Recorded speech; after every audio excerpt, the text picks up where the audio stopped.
ગણેશ ગોંડલના પડકાર પર અલ્પેશ કથિરિયા પહોંચ્યા ગોંડલ પ્રચારમાં ચા પીવાનો કથિરિયાનો હુંકાર, બંનેના સમર્થકોનો પણ જમાવડો.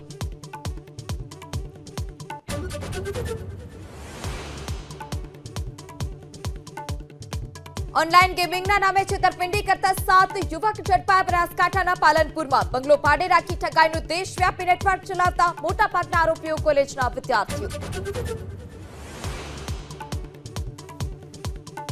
આજથી ફરી રાજ્યમાં વધશે ગરમીનું જોર. શનિવારે 43.9 ડિગ્રી સાથે રાજકોટ સૌથી ગરમ શહેર. અમદાવાદ સહિત 8 શહેરમાં તાપમાનનો પારો 40 ડિગ્રીને પાર.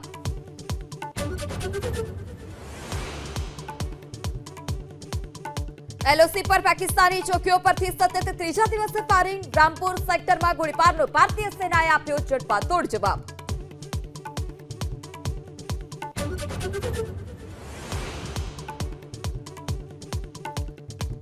પાકિસ્તાન પર એક્શનને લઈ આરએસએસ પ્રમુખ મોહન ભાગવતનું મોટું નિવેદન. બોલ્યા, પડોશીઓને નુકસાન નથી કરતા, પરંતુ કોઈ ખોટું કરે તો રાજાનું કામ પ્રજાનું રક્ષણ કરવાનું.